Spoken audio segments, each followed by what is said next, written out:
Very good evening to all of you. Continue करते हैं chapter 3 from class 10 NCERT science book. आज का topic रहेगा अक्रेंस ऑफ मेटल्स। तो इसमें हम बताएंगे कि मेटल्स जो है कहाँ मिलते हैं और मेजर सोर्स ऑफ मेटल्स का क्या रहता है। तो अगर हम बात करें अर्थ की जो क्रस्ट में मेजर सोर्स ऑफ मेटल्स क्या है, अर्थ क्रस्ट बहुत सारे मेटल्स जो है और बहुत सारे सोल्ट्स, जैसे हम बात करें sodium chloride, magnesium chloride etcetera, they are present in sea water. अगर हम एलिमेंट्स और कंपाउंड्स की बात करें जो नेचुरली प्रेजेंट होते हैं अर्थ के क्रस्ट में, उनको हम बोलते हैं मिनरल्स। अब हम बात करें, कई बार मिनरल्स जो है बहुत ही हाई परसेंटेज किसी पर्टिकुलर मेटल के साथ रहते हैं, या हम यूं कहें कि जो मिनरल्स हैं which contain a very high percentage of a particular metal, और इन मिनरल्स से हम उस मेटल को प्रॉफिटेबली एक्सट्रैक्ट कर सकते हैं। तो इन मिनरल्स को हम बोलते हैं ओर्स। अब यहां से आपका क्वेश्चन बनेगा मिनरल्स क्या होते हैं। तो मिनरल्स वो एलिमेंट्स और कंपाउंड्स हैं जो अर्थ के क्रस्ट में नेचुरली प्रेजेंट होते हैं। और अब अगर पूछा जाए ओर्स क्या होते हैं, तो ओर्स वो मिनरल्स हैं जिनके अंदर किसी पर्टिकुलर मेटल का हाई परसेंटेज रहता है और उस मेटल को उस ओर से एक्सट्रैक्ट किया जा सकता है, मतलब बाहर निकाला जा सकता है। अब ये एक्सट्रैक्शन ऑफ मेटल होता क्या है, कैसे मेटल्स को बाहर निकालते हैं। तो हमने मेटल की रिएक्टिविटी सीरीज पढ़ी है, हमने देखा है कि डिफरेंट मेटल्स की अलग अलग रिएक्टिविटी होती है। तो इस जो रिएक्टिविटी सीरीज को ध्यान में रखते हुए one can understand how a metal is extracted from its ore. कुछ मेटल जो है अर्थ के क्रस्ट में पाए जाते हैं इन फ्री स्टेट, बट कुछ जो है कंपाउंड की फॉर्म में रहते हैं। जो मेटल एक्टिविटी सीरीज की बॉटम में है, हमें पता है कि वो मेटल लिस्ट रिएक्टिव मेटल्स रहते हैं, और ये जो मेटल्स हैं they are often found in free state. यहाँ पे हमें पता है कि gold, silver, platinum, copper, these are examples of the least reactive metals. यहाँ पे हम देख सकते हैं कॉपर और सिल्वर जो है कंबाइंड स्टेट में भी प्रेजेंट हो सकते हैं एज देयर सल्फाइड्स और ऑक्साइड्स। और अब जो metals at the top of the activity series होते हैं दे आर सो रिएक्टिव, इनका प्योर फॉर्म में पाना बहुत ही मुश्किल है, पॉसिबल ही नहीं है, and they never found in nature as free elements. और हमें पता है कि जो टॉप रिएक्टिव एलिमेंट्स हैं, हमें पता है potassium, sodium, calcium, magnesium, aluminium, ये इस सीरीज में आते हैं। अब बात करें कि metals in the middle of the activity series, यहाँ पे आ जाते हैं zinc, iron, lead and copper. ये प्रेजेंट रहते हैं अर्थ के क्रस्ट में मेनली एज ऑक्साइड्स, सल्फाइड्स और carbonates. You will find that the ores of many metals are oxides, क्योंकि ऑक्सीजन जो है वो बहुत ही रिएक्टिव एलिमेंट्स है और अर्थ के ऊपर अबेंडेंटली प्रेजेंट है। तो बहुत सारे मेटल्स जो है ऑक्सीजन के साथ रिएक्ट करके ऑक्साइड्स बनाते हैं। So in this way, on the basis of this reactivity series, we can group the metals into mainly three categories. First category होगी metals of low reactivity, second one is metals of medium reactivity, and third is metals of high reactivity. अब इन metals को separate करने के लिए different techniques are to be used for obtaining the metals falling in each category. अब हम देख लेते हैं, बहुत सारे स्टेप्स इन्वॉल्व होते हैं प्योर मेटल को फाइंड आउट करने के लिए, एक्सट्रैक्ट करने के लिए, प्योर मेटल को और से एक्सट्रैक्ट करने के लिए। तो यहाँ पे जो कौन कौन से स्टेप्स इन्वॉल्व होंगे, उन स्टेप्स की समरी यहाँ फिगर 3.10 में दी है, और नीचे जो नेक्स्ट हम फॉलोइंग सेक्शंस में देखेंगे कि कैसे जो है डिटेल में ये मेथड समझाए गए हैं, एक्सप्लेन किए गए हैं। तो यहाँ पे एक जस्ट ये चार्ट की फॉर्म में आपको दिखाया है कि steps involve in the extraction of the metals from the ores. ये ओर है, और यहाँ पे हम देखेंगे कि ओर की क्या कंसेंट्रेशन है। उसके बाद हमने देखा कि तीन तरह के मेटल्स होते हैं, metals of the high reactivity, metals of medium reactivity and metals of low reactivity. जो हाई रिएक्टिविटी मेटल्स होते हैं उन मेटल्स को हम इलेक्ट्रोलिसिस प्रोसेस से सेपरेट करते हैं, pure metal obtained by the electrolysis process. Metals of the medium reactivity, इनको हम पास करते हैं, मतलब इनमें ये हमने बताया था कि जनरली कार्बोनेट और सल्फाइड और की फॉर्म में एग्जिस्ट करते हैं। Then we oxide these metals, oxides of metal बनाते हैं बाय कैल्सिनेशन प्रोसेस और roasting process respectively. Metal oxides को रिड्यूस किया जाता है by the reduction process and then purify metals we get. अब लो रिएक्टिविटी वाले मेटल्स की बात करें तो generally they exist in sulphide और सल्फाइड्स और को रोस्टिंग प्रोसेस से ऑक्साइड्स में कन्वर्ट किया जाता है, then metal we get metal and further उनका रिफाइनिंग प्रोसेस होता है। अब हम बात कर लेते हैं एनरिचमेंट ऑफ ओर्स की।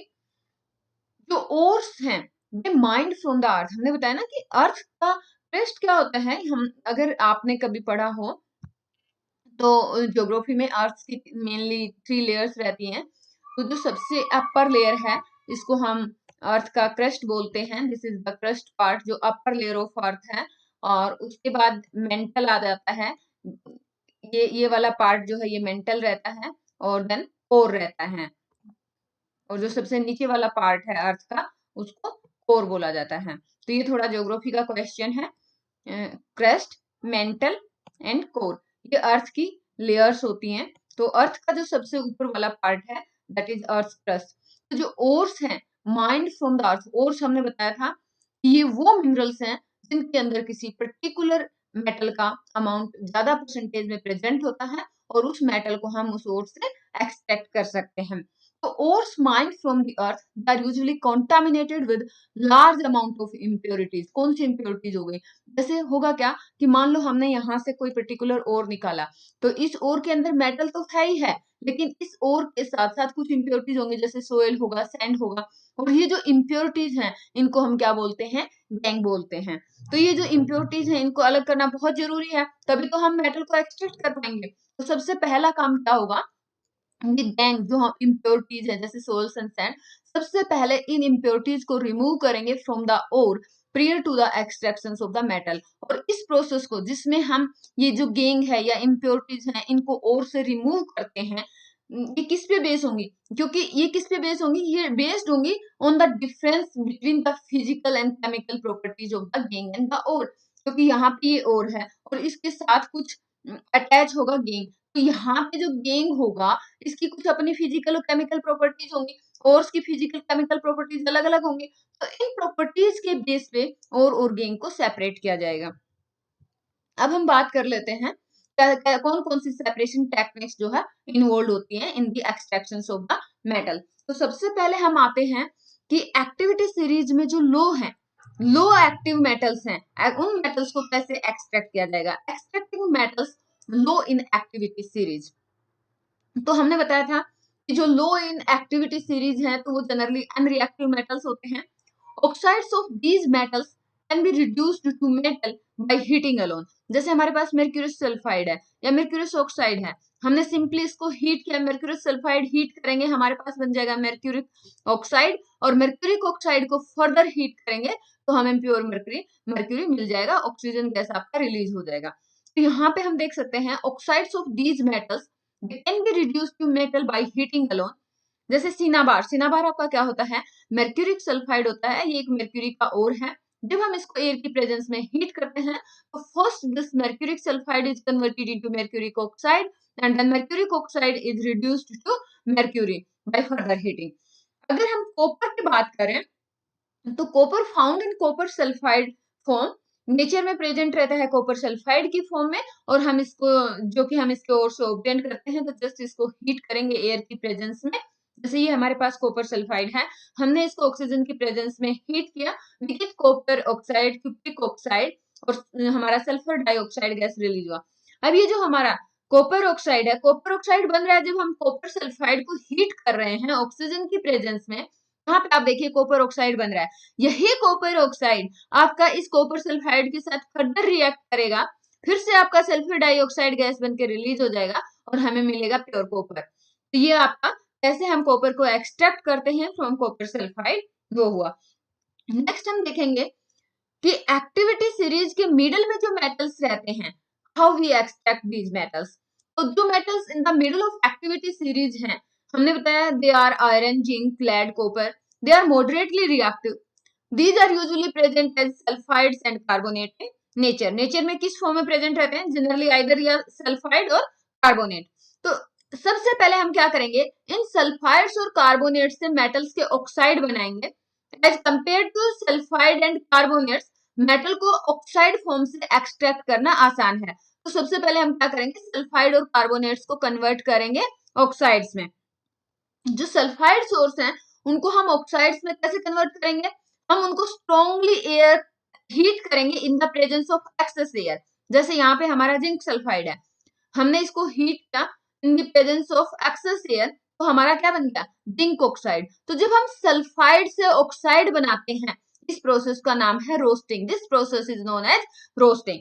और अगर कार्बोनेट की बात करें तो कार्बोनेट ओर्स को हम सिंपली मतलब लिमिटेड एयर में भी हीट करेंगे when they converted into oxides। जैसे जिंक कार्बोनेट हमने यहाँ पे लिया, जिंक कार्बोनेट को हीट किया in the presence of air, यहाँ पे हम देखेंगे जिंक ऑक्साइड बनता है plus carbon dioxide gas release हो रही है।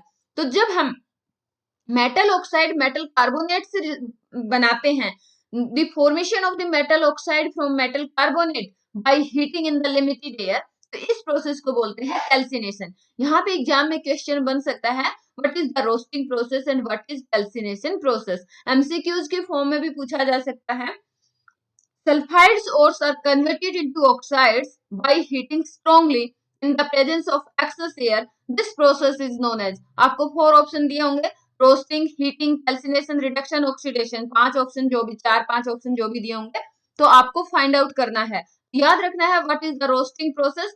सल्फाइड्स ओर्स को सल्फाइड ओर्स को मेटल के जो सल्फाइड्स हैं उनको मेटल ऑक्साइड्स में कन्वर्ट करना in the presence of excess of air, that is roasting. And what is calcination, जो मेटल के कार्बोनेट्स हैं उनको मेटल ऑक्साइड्स में कन्वर्ट करना in the presence of limited air, that is calcination.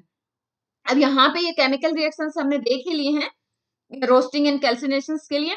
अब अगर बात करें कि जो मेटल ऑक्साइड्स अब हमें मिल गया, ये हमें मिला रोस्टिंग प्रोसेस से और ये कैल्सिनेशन प्रोसेस से। अब मेटल ऑक्साइड्स को हम फर्दर रिड्यूस करते हैं to the corresponding metal by using suitable reducing agents. यहाँ पे हम रिड्यूसिंग एजेंट यूज कर सकते हैं, जैसे यहाँ पे कार्बन यूज किया in case of the zinc. यहाँ पे जिंक ऑक्साइड को जब कार्बन के साथ फर्दर हीट करेंगे तो कार्बन मोनोऑक्साइड गैस रिलीज होगा and we get zinc as a metal. तो मेटालिक जिंक यहाँ पे हमें मिल जाता है। आपने ऑक्सीडेशन रिडक्शन प्रोसेस चैप्टर 1 में पढ़ा है, मैंने वीडियोस बनाई है, आप देख सकते हैं। Obtaining metals from there compound is also a reduction process. यहाँ पे देखिए जिंक ऑक्साइड बना, जिंक ऑक्साइड से हमें जिंक मिल रहा है, तो this is a reduction process. Again यहाँ पे एमसीक्यूज में आ सकता है या वैसे भी आपसे पूछा जा सकता है कि what is the reduction process, या फिर obtaining metals from there compound is kind of what process, ये आपको बताना होगा। This is a reduction process. अब यहाँ पे जैसे हमने कार्बन को यूज किया है, besides using carbon to reduce metal oxides to metal, sometime यहाँ पे डिस्प्लेसमेंट रिएक्शंस भी हम यूज कर सकते हैं। डिस्प्लेसमेंट रिएक्शंस में हमने देखा है जो मोस्ट रिएक्टिव एलिमेंट होगा या मोस्ट रिएक्टिव मेटल होगा वो लेस रिएक्टिव मेटल को डिस्प्लेस कर देंगे। तो यहाँ पे जो हाईली रिएक्टिव मेटल्स हैं जैसे sodium, calcium, aluminium, they are used as reducing agents because they can easily displace metals of the lower reactivity from their compounds। ये हम रिएक्टिविटी सीरीज में भी पढ़ चुके हैं, डिस्प्लेसमेंट रिएक्शंस क्या होती है चैप्टर 1 में हमने अच्छे से पढ़ा है। अब यहाँ पे एग्जांपल लिया है manganese dioxide, MnO2 manganese dioxide. जब हम इसको एल्यूमिनियम पाउडर के साथ हीट करेंगे तो एल्यूमिनियम की reactivity toward the oxygen is higher than manganese, तो क्या होगा, aluminium oxide will form and we will get the manganese in the metallic state. तो यहाँ पे ये रिएक्शन हम देख सकते हैं। अब यहाँ पे और भी जो अगर आपको एक्टिविटी सीरीज ध्यान में है और डिस्प्लेसमेंट रिएक्शन के बारे में हम सोचेंगे तो हम फाइंड आउट कर सकते हैं कि कौन से मेटल को डिस्प्लेस कर सकता है। अब यहाँ पे can you identify the substances that are getting oxidised and reduced. Oxidation क्या है, रिडक्शन क्या है, ये हमने चैप्टर 1 में अच्छे से रीड किया है। तो यहाँ पे देखिए इस रिएक्शन को आप बता सकते हो, जैसे मैग्नीज ऑक्साइड आपका मैग्नीज में कन्वर्ट हुआ है तो ये आपका रिड्यूस हुआ है, एल्यूमिनियम जो है आपका एल्यूमिनियम ऑक्साइड में कन्वर्ट हुआ तो ये आपका ऑक्सीडाइज हुआ है। तो ये हमने वो चैप्टर 1 की वीडियोज अगर आप देखेंगे तो इजीली समझ पाएंगे। This displacement reactions are highly exothermic, भी हमने पढ़ा है। एक्सोथर्मिक है it means large amount of heat evolve हो रहा है। और यहाँ पे जब हम मेटल की बात कर रहे हैं कि जो मेटल ऑक्साइड्स हैं और वहां पे जब डिस्प्लेसमेंट रिएक्शन हो रही है तो यहाँ पे जो हीट इवॉल्व हो रही है दैट इज सो लार्ज कि जो हमें मेटल मिलेगा that will be in molten state. अगर हम बात करें यहाँ पे फिगर 3.11 में थर्मिट प्रोसेस दिखाया है फॉर ज्वाइनिंग रेलवे ट्रैक, ये एक फैक्ट है। अगर हम फैक्ट की बात करें तो यहाँ पे जब आयरन ऑक्साइड को एल्यूमिनियम के साथ हीट किया जाता है तो क्या होगा, आपका एल्यूमिनियम ऑक्साइड बनेगा और जो आयरन है आपका मोल्टन स्टेट में रिलीज होगा and that molted iron is used to join the railway track. और जो भी मशीन के पार्ट्स क्रैक हो जाते हैं उनको ज्वाइन करने के लिए भी आपका ये वाला प्रोसेस यूज होता है। इसको हम थर्मिट रिएक्शन बोलते हैं। This reaction is known as thermite reaction. यहाँ पे आप देख सकते हैं this is ferric oxide plus aluminium आपके साथ फेरिक ऑक्साइड के साथ एल्यूमिनियम रिएक्ट करता है। तो हमें पता है कि aluminium is more reactive than iron. तो एल्यूमिनियम जो है ऑक्सीजन के साथ इजीली रिएक्ट करके एल्यूमिनियम ऑक्साइड बनाएगा। You will get the iron in molten state. क्यों मोल्टन स्टेट में मिलेगा, क्योंकि ये जो रिएक्शंस होती हैं ये आपकी एक्सोथर्मिक रिएक्शंस होती हैं। एक्सोथर्मिक रिएक्शंस है, इट मींस हीट इवोल्व हो रही है और ये जो हीट है ये इतनी ज्यादा है कि मेटल को मेल्ट कर देती है। हम नेक्स्ट टॉपिक पे आते हैं, extracting metals toward the top of the activity series. Activity series में जो हमारे टॉप पे जो मेटल्स हैं उनको कैसे एक्सट्रैक्ट किया जाए। अब हमें ये पता है कि ये मेटल्स तो बहुत ही रिएक्टिव होते हैं। जो टॉप में है रिएक्टिविटी सीरीज में जो बिल्कुल अप में है, ये मेटल्स हाईली रिएक्टिव होते हैं and they can not be obtained from there compounds just by heating with carbon. अगर हम बात करें कार्बन की, तो carbon can not reduce the oxides of the sodium, magnesium, calcium, aluminium. क्यों नहीं रिड्यूस कर सकता, क्योंकि कार्बन के कंपैरेटिवली ये मेटल ज्यादा रिएक्टिव है। तो इनकी जो बॉन्डिंग है टुवर्ड द ऑक्सीजन वो ज्यादा है as compare to carbon, because these metals have more affinity for oxygen than carbon. These metals को अब मान लो इन मेटल्स को प्यूरिफाई करना है, then we will use the electrolytic reduction process. क्योंकि बहुत ही रिएक्टिव मेटल है, बहुत ज्यादा नंबर ऑफ एलिमेंट्स के साथ इनकी रिएक्टिविटी बहुत हाई रहती है, तो बॉन्डिंग बनाते हैं। तो इनके लिए जो मेथड यूज होता है इनको एक्सट्रैक्ट करने के लिए, दैट इज इलेक्ट्रोलिटिक रिडक्शन। अगर हम बात करते हैं सोडियम, मैग्नीशियम, कैल्शियम की, they are obtained by the electrolysis process of their molten chlorides। molten chlorides हमें पता है कि जब मेल्ट हो जाएंगे तब ये आयंस की फॉर्म में एग्जिस्ट करते हैं। जब metals are deposited at the cathode, और जो प्योर मेटल होगा वो कैथोड के ऊपर डिपोजिट होगा। कैथोड क्या होगा, नेगेटिवली चार्ज इलेक्ट्रोड होगा, जबकि जो क्लोराइड आयंस हैं वो एनोड पे डिपोजिट होंगे। और एनोड हमारा क्या होगा, क्योंकि क्लोराइड आयन आप देख सकते हैं कि नेगेटिवली चार्ज रहता है, तो नेगेटिवली चार्ज किधर मूव करेगा, पॉजिटिवली चार्ज इलेक्ट्रोड की तरफ। और यहाँ पे जैसे हम NaCl की अगर बात करें तो कैथोड पे कौन सी रिएक्शन होगी, क्योंकि अगर हमारा जो सोडियम है, सोडियम जो है किसकी तरफ जा रहा है, कैथोड की तरफ जा रहा है, तो सोडियम आयन पे हमारा कौन सा चार्ज है, पॉजिटिव चार्ज है। इट मींस कैथोड पे हमारा कौन सा चार्ज होगा, नेगेटिवली चार्ज। तो सोडियम आयन इलेक्ट्रॉन लेके सोडियम मेटल बनाता है, सोडियम एटम बनाता है। और एनोड पे क्लोराइड आयन है, क्लोराइड आयन क्या करेंगे, यहाँ पे ये देखिए एनायन है, इसकी तरफ मूव करेगा, पॉजिटिवली चार्ज इलेक्ट्रोड की तरफ मूव करेगा, एनोड की तरफ मूव करेगा। ये क्या करेगा, इलेक्ट्रॉन रिलीज करेगा और क्लोरीन की फॉर्म में एनोड की तरफ मूव करेगा। सिमिलर मेथड से एल्यूमिनियम ऑब्टेन्ड होता है by the electrolytic reductions of the aluminium oxide. अब हम बात करते हैं मेटल की रिफाइनिंग की।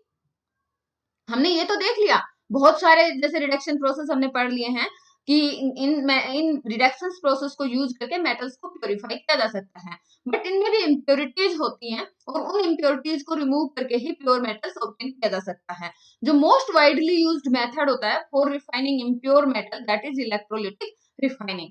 अगर इलेक्ट्रोलिटिक रिफाइनिंग की बात करें तो बहुत सारे मेटल्स हैं जैसे copper, zinc, tin, nickel, silver, gold etcetera, they are refined इलेक्ट्रोलिटिकली।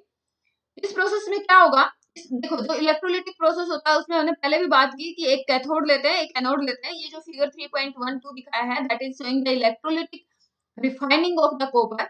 जो इलेक्ट्रोलाइट है, electrolyte is a solution of the acidified copper sulphate. क्योंकि इलेक्ट्रोलाइट हमारा क्या होता है, जब उसमें से करंट पास करेंगे तो दैट डिसोसिएटेड टू आयंस। तो इसमें जिस मेटल की प्योरिटी हम चाहते हैं वो मेटल प्रेजेंट होना चाहिए। यहाँ पे हम बात कर रहे हैं कॉपर की रिफाइनिंग की, तो कॉपर सॉल्ट इसमें प्रेजेंट होना चाहिए इस इलेक्ट्रोलाइट के अंदर। यहाँ पे एनोड आपका इम्प्योर कॉपर है, तो इम्प्योर कॉपर जब आपका मेल्ट होकर सॉल्यूशन में जाएगा तो जो प्योर कॉपर बनेगा that will deposited toward cathode. तो कैथोड यहाँ पे एक प्योर कॉपर की स्ट्रिप है, जब हम इलेक्ट्रिक करंट पास करेंगे तो pure copper is deposited on the cathode. अब डिटेल में पढ़ते हैं इलेक्ट्रोलिटिक रिफाइनिंग प्रोसेस। यहाँ पे ये देखिए हमने बात की थी कि जो इलेक्ट्रोलिटिक रिफाइनिंग प्रोसेस है इसमें इम्प्योर मेटल को हम एनोड बना देते हैं और एक थिन स्ट्रिप लेते हैं प्योर मेटल की जिसको कैथोड बना देते हैं। ये आप देख सकते हैं एक thin strip of pure metal, इसको हमने कैथोड बना दिया और इम्प्योर मेटल को एनोड बना दिया है। अब जब करंट पास करेंगे इलेक्ट्रोलाइट में से, तो हमने बताया कि जो pure metal from the anode dissolves into the electrolyte, क्योंकि यहाँ पे इम्प्योर वाला है। जो हमारा 3.12 फिगर में हम देख रहे हैं एनोड, तो एनोड हमारा क्या है, इम्प्योर मेटल, इम्प्योर मेटल है। और जब हम उसमें से करंट पास करेंगे, करंट पास करने पे क्या होगा, जो प्योर मेटल है एनोड से, वो इलेक्ट्रोलाइट के अंदर डिजोल्व हो जाएगा। और जितना इलेक्ट्रोलाइट के अंदर हमारा एनोड से मेटल डिजोल्व हुआ है, same amount of the metal from the electrolyte will move toward the cathode. An equivalent amount of pure metal from the electrolyte is deposited on the cathode, and ये जो soluble impurities हैं, they go into the solution. तो अब जो भी impurities electrolyte के अंदर soluble होंगी, वो तो solution के अंदर चली जाएंगी, और जो कुछ insoluble impurities होंगी, वो एनोड की बॉटम पे सेटल डाउन हो जाएंगी, जिनको हम बोलते हैं एनोड मर्ज। तो I hope electrolytic refining process आपको क्लियर हुआ होगा। Thanks for watching the video. जय हिंद।